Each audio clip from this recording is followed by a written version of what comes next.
G'day, legends. I hope that you're having a fantastic Monday and a fantastic start to your week. Now, as always, we have a lot to go over today, but I'm hoping today will be a little bit more interesting for you. One, we have a lot of map updates in several directions. Secondly, I have got sent a heap of intelligence overline of 4 of my guys who do intel for me, open source stuff for me. Of course, these guys all have to remain anonymous, but they give some fantastic oversights and opinions of which I guess other people won't share, but that I will with you today. And I'll share the full thing and how this ties into not only what we're seeing on the front line, but we're seeing strategy used within the EU. We're seeing with drones. We'll talk about AI and AI targeting, and we'll talk about all that. And that will link with maps and other bits of information we see too. So if you're going to watch the first couple of minutes, it might not make sense and things will start tying together as we go forward. Now, overnight, Ukraine has had another mass attack with ATACMS and drones into occupied areas, say Crimea, as well as against oil refineries and positions within Russia as well. Now, I think this will be common for a few weeks. Now, as I've said, with every weapon in this war, especially GPS ones for a reason, it does tend to have a short lifespan before the effectiveness drops. We see that with the Excalibur artillery shells. Well, had that huge drop after 6 to 8 weeks. Now, we're still within that sort of Goldilocks zone of some of these systems. So I think what we'll see, and as we are seeing, is Ukraine will go balls to wall in an attempt to inflict as much damage in a short period of time over the next weeks, month or so period, depending, and then we'll see those strikes go in and try and increase the effectiveness as much as possible. And we've seen a lot of these and a lot of strikes. Now, we've seen a lot about Ukrainian drone strikes on Russian oil facilities again, and Ukrainians' defense is claiming today another ship from the Black Sea Fleet, the Project 266 Mike Kovrovets, has been destroyed. That said, maybe at time of this video, what I'm about to say will be outdated, but I haven't seen any confirmation of this. No satellite footage, no photos from the dock. As we have seen before, these claimed destroyed ships have turned up to be damaged a few days later, and this changed. I'm not saying whether right or wrong, but when we confirm something, we will have satellite imagery, drone boat footage, drone footage, or footage from the dock, and that will show up within 24 hours, of course, for the informational space, which we'll talk about how that is incredibly important. So we'll look at the maps and we'll tie bits in to the intel we are seeing as well. So let's talk about, actually, we'll look at the maps. I'll show you where we're up. So here's Ukraine, the center. Here's the capital of Kyiv. The red areas have been occupied since 22, the purple since 2014, the green where Russia has occupied at some point and has either withdrawn in some areas or has been pushed back by Ukrainian offensives. Any blue on this is ground Ukraine has got within 2 weeks. Now, where we'll come straight up in the north here, and we can see straight off the bat, there are some checked areas which show Russian advancement over the past 24 hours. Now, this part down here should probably be seen as checked as well, as we can see that movement there. Now, this map still to geolocations as well as other maps is showing outdated. We know for a fact the Russians are well within Vovchansk here. Some sources saying that there are no Ukrainians present now on the north side of the Vovcha River, which runs through here, but we do see this update into the high zones here as well as down towards Lipsy here. We do have geolocations as well as other maps showing that Russia is right on the outskirts down here as well, but we'll talk about information campaigns and how maps and things play into this. But we are starting to see things again on this map move, just not the center of Vovchansk like before. But let's compare these and then we'll look at what my friend says, who's been on the ground here for then a long time. So Vovchansk here.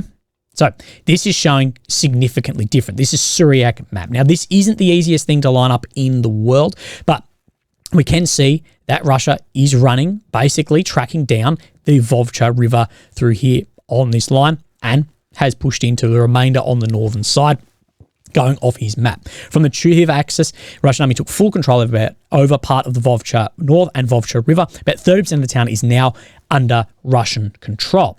Now, like we've spoken about as well, these maps show very different, as well as especially out to the east here, that this area is showing still well within green, and that Syriac shows this as fully occupied. So we are unsure, but we do know the center in here is definitely there's a lot of fighting, but it is definitely pushing down to the south. We saw Ukraine posted their own footage of strikes on the hospital down in here too. So yeah, we know there are differences in these maps, but let's look at what my friend has sent me, and we'll see there are multiple folders here of bits and pieces to go over. Man, sorry I've been off comms. I need to detox myself from Ukraine. I just saw what happened up in the north of Ukraine, and my assessment is I doubt this is a recon in force, and even if the Russians commit everything, they won't be able to take Kharkiv as they don't have enough forces. We've seen Zelensky talk about this. There's not enough up in the north to take areas, and we have spoken about the numbers that 20, 30, 40, 50, 60,000 just probably isn't enough for that Kharkiv axis. But was that ever really the plan? That said, it appears Russians performed quite well tactically, with them bypassing Ukrainian strong points. This is pretty rare to see in this conflict. The Ukrainians, by contrast, not only failed to do this in their offensive, but were outmaneuvered by a bunch of green Russian conscripts. Why did the Russians do this? Honestly, answer is, man, I don't know. I see three possible hypotheses, though. Number one, Putin ordered the military to complete one of his political objectives by capturing Kharkiv. Two, the Russians were antagonized by General Budanov's catastrophic and poorly planned attack into Belgrade, which also failed to prevent this offensive. So they were the Ukrainian-backed troops, we saw cross into Russia, into that Belgrade region. Therefore, then Putin said we need to create that buffer zone. Three, the Russians want to divert Ukrainian forces away from the main front to help with an operation in, and this should actually be down in the east or south. Of these options, I think 2 and 3 are most likely. And I think our assessment agrees with maybe a mix of these two. And I think a fourth possible action here is to then get extra range on systems to hit other defensive works down here, as well as Kharkiv with things like Grad. That these, let's say this is now, 8Ks in, it has given extra range to systems. As systems, Ukrainian have to move back, Russian systems can then move forward. That ground is very important in this war. Now, let's then have a look over other areas on the map, as we do have a lot to look at on this. Now, we just come down to the east a little bit from here. Now, this, I think, is getting overshadowed by what we're actually seeing in the north, but I think this is interesting here, this better stove. Now, we have seen Syriac update this, and we're now seeing this here today, that the Ukrainian map is showing Russian advancement here. But if we step back a couple of days, it paints a very different picture. So from the 15th up to then the 20th, we do see a large expansion of control here. And this does, of course, put pressure on further areas like Kupiansk that are hubs. And we have spoken about maybe a northern push to try for Kupiansk. It's a massive hub in here and diversion of forces. But there is definitely some significant change in there. Now, significant, we're using that word as what we have seen for the past now year and a half. Any movement is still significant on this. Now, let's then have a look at Bakhmut. We have 2 map updates here. Nothing on this map, but most of what this map shows is then down into the south. Now, Chasiv Yar. Let's have a look here. So, this is the region where we will be looking. Now, in the north, these 2 maps are fairly similar, but just south of here, very different. But I believe this here would be closed up, just seeing how it's moved around. That there may not actually be anyone in here, but strategically this would have been closed up. We can see a break-in here. Now, what we did have is geolocated footage of a Ukrainian tank down on this intersection here firing. Now, we weren't sure if this was firing in the direction down this road or into troop areas build up in here, but that was also under fire. So we do believe Russian troops are currently within this period of Chasiv Yar, so the grey zone should be probably significantly further, but where the red zone sits, well, you can see the difference between these 2 maps. But during the last hours, Russian army managed to enter many buildings at the eastern part of Canal microdistrict. In addition, Russian forces took control of trenches adjacent to the first houses in Kalinia, so that is up in this region, where combats with Ukrainian army begun. So very interesting to see, but no change seen on this map. Maybe it will come in the next few days, but we know maps, whatever, are part of information campaigns of what we will speak about with more updates and intel in a second. Now, I moved a little bit too far south on this. Klishchiivka here. This is an area we've spoken a lot about, so we can see that this has previously been occupied by the Russians, of course, after the fall of Bakhmut. And we know there's a lot of fighting in and around this area. Now, what then Syriac map is showing, which is significantly different. We see where these tree lines are. So we can line up right down in here. This is what Surak is saying of Russian advancement through Klishchiivka. Since the beginning of May, Russian army has stepped up its offensive operations in Klishchiivka until this week when Russian troops began assaulting Ukrainian army positions in the ruins of the village. The battles are tough and complicated, as the basements of their houses must be taken in order to consolidate control over the area. The latest visual evidence confirms that Russian forces have managed to recapture about 60% of Klishchiivka. Fighting between the two sides continues near the trench system and the high ground, vital for the Russians if they are to hold the recaptured positions. So a movement in here, again, this map then doesn't show it. Now, I did actually forget something up in Kharkiv, but we will show it now. It's not time sensitive on regards to the map. But we have spoken about the defensive works in here, and we have seen that Ukraine is using some of its bloggers, whatever, who are saying, look, the updates in here, the fortifications are strong and this and that. Extremely solid. And we've also seen a lot of people saying, look, that's not true, and pointing concern in this region as well as Sumy. But we can see some of the problems with the construction effort by either civilian contractors or engineers here. Now, again, I say civilian contractors, but these will be dual-use targets, just like the Katos and Bobcats and excavators we saw digging the Surovikin line. These are targetable, that these are dual use, same as we see other systems like oil refineries as well. So we see this is in the Kharkiv region. We then see a drone here, and then we have seen that this has been struck by the fire, as well as drone impacts on this. So of course, the further Russia get in here, it's going to be very difficult to then further create these lines. But these lines have been made up to some degree. Russia has made theirs to some degree, but we will see that as Russia had the same problems with their defensive works down here. We saw a lot of footage of things like excavators getting built, but you can see the amount of construction that then did take place there. Now, on that informational campaign, we'll talk about that from an int source in a minute. So we come down to Avdiivka, and this is where we see the most updates from today. This easterly push out from Keramik, which is in the region of 3 kilometers, which is large given the movement we've seen over the last 18 months, especially in these regions here, which it should be heavily defended. The push out from Semenivka here, as well as near Natilyovi. Now, this movement here, this is not anything we didn't know. We saw Noel reports as well as Surak give this update in yesterday, but this should be Ulmansky here. We know for a fact there is geolocated footage that shows some movement like this here. Regardless, not on this map today, but let's have a look and see where this lines up. And I'm happy to say that these line up so we can confirm these movements. So we have this push out from Keramik in here, as well as this movement out from Semenivka right here as well, extending those prongs out to get this open ground. Now, west of Avdiivka, during the past 48 hours, Russian army made significant advances towards Keramik up here towards the road. In addition, Russian forces made small advances west of Berdachi. On the other hand, clashes between Russian and Ukrainian troops continue at the eastern outskirts here, and the arrival of Ukrainian reinforcements has stabilized the front on these axes. So pushing in up on the top northern corner of this push out here, Ukraine has managed to stabilize that, he is saying. But there are some significant things that this here brings into play. So as you've seen, if you watch a lot of my videos, that the speaking about this road through here, which eventually leads back to Pokrovsk, and the intersection here, as well as the intersection here and here being compromised since Osheretny had fallen, was a big problem for logistical supply, as this was a new, well-built road that led straight to Pokrovsk, which is a major hub in here. That a lot was then being diverted to now this road in here, but that this intersection was under fire for a long time and was risky, although usable. That was information off the front that led through to areas like Konstantinivka that, of course, led and fed into Chasiv Yar.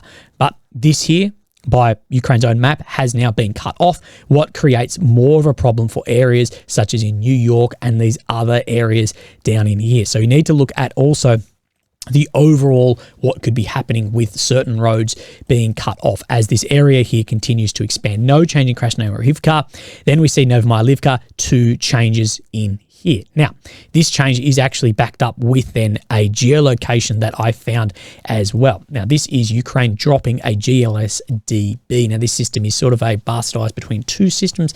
It doesn't matter, but we see this dropped on then this house here. Again, all of this will be on the Telegram if you'd like to see it. On Russian forces then having a lot of damage on this building. You see the before and after there. Now, this has been geolocated by, we can see the photograph here of where these buildings and rooftops are. Guys do a great job of these. Now, let's have a look at where this is. So, Paraskovsky here. Doesn't actually show on this map, but you can see where this reservoir is right on the corner down here. So confirming with geolocation, which is what we like to see, not ignoring geolocations, even if it's not falling in favor. But we can see this push out into this tree line as well, just to the south here. And of course, this does put more pressure on areas like Vuhledar that these main roads support through to Thankyou as well. Now we push more west, nothing in Uruzani, but the main change we see on this map is Robotyne. Now, depending which map, Robotyne will some way look like this. We don't know exactly. This is probably grey zone in here, purely not because there's not Russians present, but purely because is there actually anything in here to hold, because it's just been flattened by bloody everyone. Regardless, we do know this geolocation of Russian forces up around where my cursor is and in here. But we do see today a large increase of area in the south here, shown by that, as well as a reduction in this green of Ukrainian-held territory, what we presume was down this tree line here, although by maps we have known for a couple of weeks, probably not. We can see that withdrawal there, as well as this push out. Now, what is most important about this area is not the little bits back and forward in the area of 1K, 1.2 kilometers. It is the Surovikin defensive line in here. And what Russia is trying to do, not only to hold defensive works, which we know now these areas have been recaptured, but also it has a massive information moral victory, because what was taken by Ukraine in their offensive has now been retaken. So it's sort of in some of these areas back to square zero as Russia will continue to build up this more and more. So it may actually be behind square zero, if that makes sense. And these last remaining defensive works up here, which we just don't know on, but we can see this map is starting to shift on Robotyne, and it's hard to know what we know as to be true or not in this direction. So let's look at, we spoke a little bit about information and what is happening here, and we'll line this up with something else we've seen as well. So, of course, yesterday was May 18th, so the mobilization laws came into effect to mobilize men in Ukraine. We don't know exactly how many, but we know any mobilization, whether in Ukraine, whether in Russia, is very unpopular. You're taking guys off the street who may not want to fight. Well, if they wanted to fight, they would have volunteered, and forcing them potentially into situations like this with no demobilization or rotation laws put in place yet. So this is what my friend has sent me. In regards to global information operations, both Ukrainian and Palestinian, this word I can't have on YouTube, but it starts with a H, ends in an S, maybe fighting somewhere near Israel. Arab information operations both appear to be devolving into disinformation and creating blowback for the original operators. With Ukrainian information operations confusing troops on the ground, as me and my team have experienced many times, and Palestinian accounts are being connected with criminal and T activities. Both are resulting in blowback as a result of poor legal management of information operations and the non-existence of laws of armed conflict compliance. So we have been seeing this in, I believe, Ukraine the most, is this blowback on information and propaganda. So take for account back in 2023 early, with Russians fighting with shovels, they've got no weapons, no artillery, whatever. In mid-2022, in the first few months of the war, Russia only has missiles for a few more waves of attacks. Now, that information at the time may or may not have been correct, but we are seeing that blowback, and people are going, well, hang on, that isn't the case we are seeing, that blowback, and I think that is affecting then mobilization too. And if you read in the comments below mobilization from Ukrainian people, are going, well, when is demobilization? What happens if Russia continue to mobilize? And we haven't seen that what predictions have been correct before, and there is blowback on some of this. In short, all actors in this space, from Israel to the US, are suffering from a lack of effective information security, which is allowing informational warfare to thrive, whilst failing to provide the public with scientifically literate and truthful, non-biased information to actually know what is going on. And one of the things, and I'll speak about in information and mobilization, is yesterday, I think this is something large was sort of looked over, that long-haul truckers partially blocked the Kiev-Odessa highway in Odessa Oblast on May 18th, protesting the mobilization law that came into effect that day. Now, it was said to be cleared fairly quickly, but we are seeing protests in Ukraine against the Ukrainian government's mobilization. We may see more and more as this goes, especially with the main complaints being no demobilization and no rotation of protections given legally. So, of course, this is as Ukraine, they say, increasingly critical personnel shortage. So, of course, all this feeds in. But Ukraine, compared to somewhere like Australia or Western European countries, is very conservative. Now, people won't like me saying that, but it's true. I live in Australia. I've been months and months in Ukraine. It's far more conservative here. So we can assume, and rightfully assume, that the two genders that typically will do jobs which you sort of fall into. So the majority of truckers will be men who are affected by this, as the conservative country typically has more of that, as we're seeing.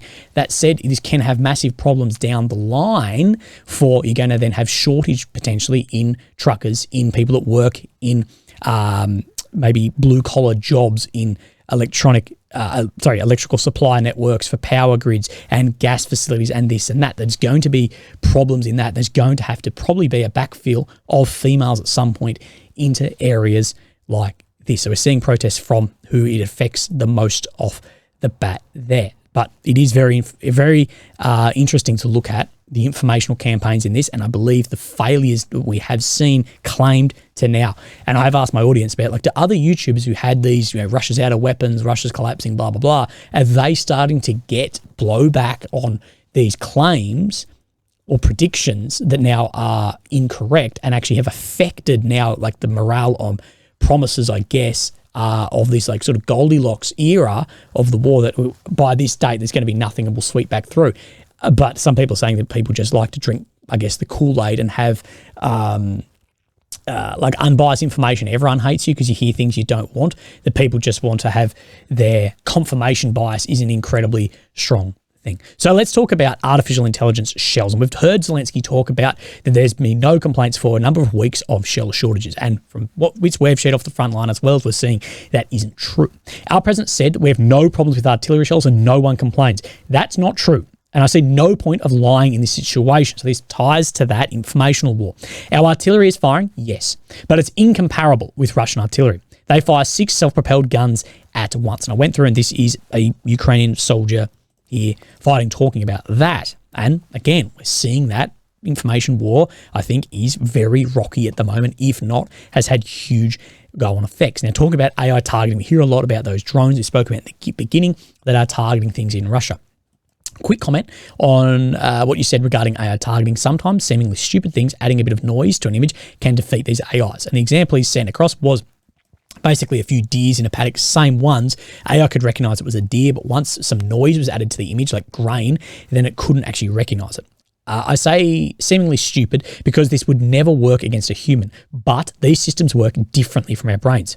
Does this mean tires and painted decoys also work against drones used by Ukraine? I have no idea. So that's why we spoke about potentially decoys or things painted or tires on the aircraft may make it look different and may go around the targeting. But if they do work, it doesn't mean the artificial intelligence can't be retrained to resist these little tricks. So it relies on machine learning. So if I was a Russian commander, I wouldn't count on these things working for too long. Of course, that machine learning can learn and can act and, of course, maybe then get around some of those systems. We're not sure how advanced it actually is. You're also right that people tend to call anything AI because it's an effective buzzword. The problem is that if you ever want to see AI experts get into a heated fight, just walk into a room full of them and ask them for a clear and unambiguous definition of what is or isn't AI. Now, continuing on with all of this, in regards to the drone and artillery situations, the comments made by the president and recent drone attacks boil my blood.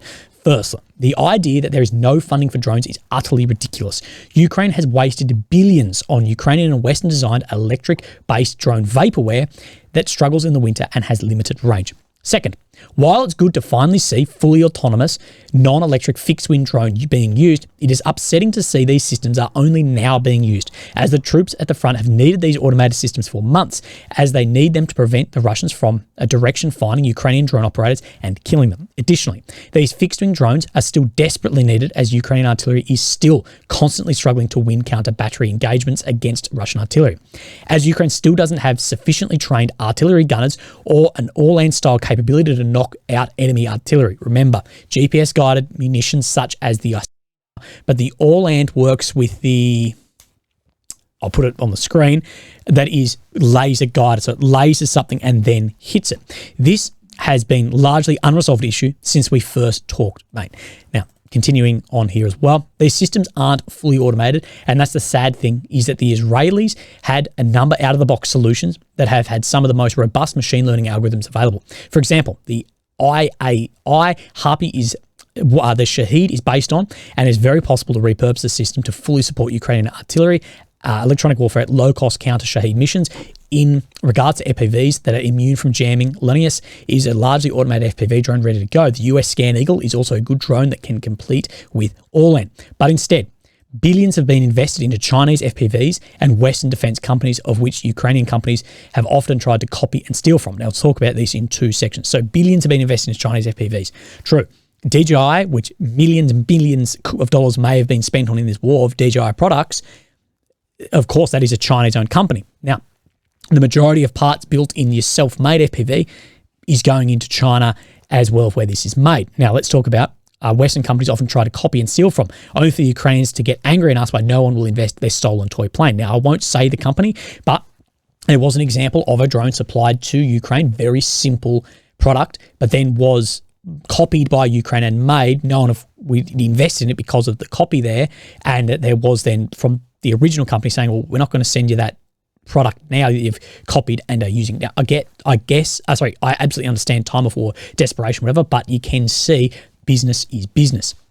All while some poor fellow trench is getting shelled, just so Ukraine can do some limited drone attacks with Western defense companies can line their pockets. Now, of course, war is always a business opportunity, and in my opinion and many others, war is a racket. Now, frozen funds. Let's talk about this. This is something of which is going to become more and more over the next coming months. As we know, there's $300 billion worth of Russian assets, everything frozen currently. They're sending Ukraine money off the top, but the funds themselves, there's still debate over that. Now, yeah, Estonia may have talked about that, but they're not the big player in this. It's going to be America, Germany, England, bits and pieces like this. Now, there's two sort of differing opinions here. In regards to strategic situation, on June 17th, the G7 will decide what will be done with the $200 billion in frozen Russian assets. This will be one of the most important moments of the war. Either the free world will use these funds to successfully help the Ukrainian economy to develop to a point where it will be able to largely avoid future Western assistance and support long-term effective defense procurement, so taking off the reliance on the West, which is a problem for Ukraine, relying on democratically elected countries where a administration change could just cut the knees out of something, or alternatively, it will fail and the Ukrainian project will continue as Afghanistan 2.0, which is the current trajectory. Now, differing opinion on this, and this is more where I agree with, but there is something you said today that I don't agree with. Suppose your friend Bob has a savings account at, say, the National Australia Bank. Suppose he pisses them off somehow and they freeze his account for an indefinite amount of time. So you've frozen Bob's account. Of course, in this is the Russian account is Bob. Suppose then they decide, instead of letting the gains from the investment accumulate into Bob's account, that they might eventually retrieve them along with his initial savings. Whenever they agree to unfreeze the account, they decide instead to give those gains to Charlie, Bob's neighbour, who he hates. Well, would you want to open an account with this bank? So Bob's account, Russia, has been frozen. You've got Charlie's account. You're taking off the top of this retrieve with the initial savings there. It might not be as much of a deal breaker if they just decide to seize all of his money and give it to Charlie. Sure, but still, the interest legally belongs to Bob. So I don't think following this course of action can be assumed to not damage the reputation and trustworthiness of the US European banks. Now, as we see the rise of power in the global south, China, areas of Russia as well, India, all these areas too, the thing that's saving the US, Europe the most is the dollar, the euro, the pound. That is what everything is underwritten by. Forget your aircraft carriers. Things are underwritten economically by the trust in these systems. If I were the head of a state or a big CEO from China, Saudi, Qatar, UAE, Bahrain, or even India or the Philippines, I'd be rethinking my investment strategy right now. And this is what people are saying, that if you're some billionaire, CEO of a company, whatever, and your money is in the US, and you've seen because actions of a country has affected other people in businesses there, you may rethink of where your money goes. And BRICS is an economic alliance, of course, but can have an effect. We know that everything is cogs tied in. So let me know. I agree with his thing. I think I actually agreed with that. But yeah, he says in this too that it may not be a deal breaker if you just seized all of it. And if they just seized all of it and gave it to Charlie. So interesting here, and I agree with that fully. It will be very interesting to see what then happens overall in this, of course, as there are different trajectories. But legends, I hope this was all right. I had to refilm the whole thing. I wasn't happy with how I did it, but look after yourself. Have a great day, and I'll speak to you tomorrow. Thank you. Bye-bye.